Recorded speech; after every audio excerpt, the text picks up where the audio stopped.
C'est le film le plus long que j'ai dû voir en salle de cinéma. Il a choisi l'or, la compromission. Bonjour à tous, c'est Tatobra, j'espère que vous allez bien. Les rayons et les ombres, qui est sorti le 18 mars au ciné. Et donc, Les rayons et les ombres, donc c'est réalisé par Xavier Giannoli, je crois que c'est, qui a fait Illusion perdue, que j'ai pas vu. Et de quoi que ça parle? Ça parle de la collaboration entre Jean Lucher et c'est Otto Abetz, je crois que c'est. Et donc, ce qui va en découler dans la vie des deux personnes et comment ils vont être perçus aux yeux de la société, enfin, pendant la Seconde Guerre mondiale. Donc, un très gros film historique, 3h20 quand même, je le rappelle. Voilà, c'est pas le petit film d'une heure et demie. Alors, le concept, moi, au fond, pourquoi pas. Après, c'est vrai que bon, la Seconde Guerre mondiale, c'est pas du tout la période de l'histoire qui m'intéresse le plus.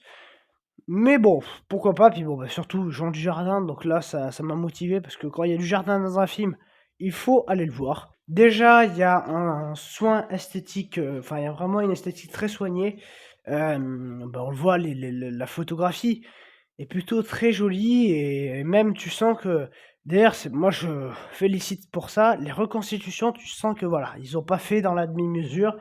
Ils ont pas juste fait parce que bon, au début, moi, quand on parlait de reconstitution, je me suis dit, ils vont nous faire le délire de genre, en fait, ils ont juste fait un vieux champ avec 3 bagnoles de l'époque, et puis, oulala, la reconstitution. Non, non, ils ont vraiment tout reconstitué comme à l'époque. Il y a enfin, il y a des hôpitaux, il y a plein de bâtiments, plein de plans qu'ils ont refait. Je pense que il y a certains plans faits en effet numérique, mais qui passent très bien. Et ouais, non, voilà, vraiment, ils se sont lâchés. Ils ont fait un taf de fou. Ça fait 10 ans, je crois, qu'ils parlent de faire ce film. Donc, voilà, c'est un sacré gros morceau qui sort en salle. Et pour moi, personnellement, je l'ai trouvé beaucoup plus intéressant que Projet Dernière Chance. Déjà parce que les acteurs jouent très très bien. Alors, on met en avant Dujardin. Alors, oui, il est bien présent, ne vous inquiétez pas, mais je trouve que par rapport à toute la com qu'ils ont fait, voilà, qu'il était de partout en train d'être interviewé, machin truc, je m'attendais à le voir beaucoup plus à l'écran. Et finalement, il est pas tant que ça présent à l'écran. Alors, attention, oui, il doit bien l'être au moins 1h30, 2 heures, mais je m'attendais presque à ce qu'on le voie tout le temps, que ça soit lui le personnage principal.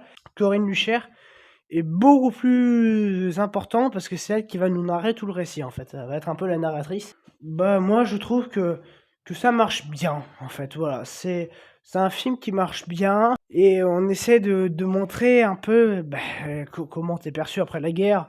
Voilà, le collabo, on va le buter. Alors je dis pas qu'il a fait que des trucs bien, attention. Mais voilà, on va te montrer un peu tout l'envers du décor de l'époque. Et d'ailleurs, moi, ce que j'aime beaucoup dans le film, c'est que le film n'est pas là pour prendre un parti. Il n'est pas là pour dire c'est mal d'être collabo, c'est bien. Voilà, on n'est pas du tout là-dedans. On te montre en fait pourquoi le personnage a fait ça, mais on te dit pas si c'est un bon choix. On te dit juste il a fait ça. Voilà, et on te montre ce qui va en découler. Mais on n'est pas là à dire en fait, c'est pas genre la fin du film, la morale c'est il faut aller pas être collabo, il fallait l'être ou je sais pas quoi.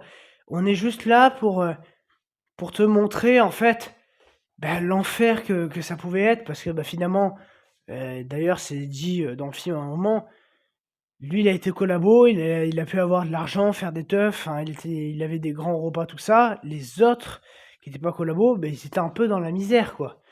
Donc tu te dis finalement, est-ce qu'il a pas fait, est-ce qu'on peut pas peut-être le comprendre dans le sens qu'il a voulu faire ça pour que sa fille ait peut-être une meilleure vie que juste la petite femme de chambre ou je sais pas quoi.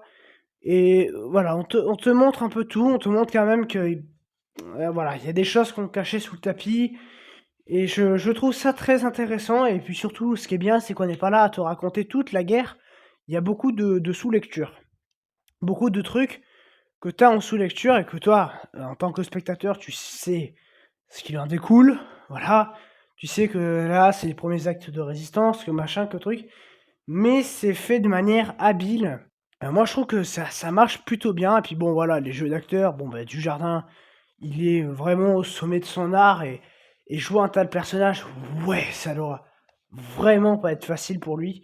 parce que c'est vrai que c'est un personnage, enfin, c'est ce qu'il avait dit lors des interviews, mais c'est un personnage, il a dit: «C'est compliqué de jouer un personnage qu'on sait pas vraiment en fait, s'il est bien ou pas bien». Enfin, c'est un personnage très, très ambigu et effectivement, c'est sûr qu'un personnage comme ça doit être un petit peu dur à jouer, je pense.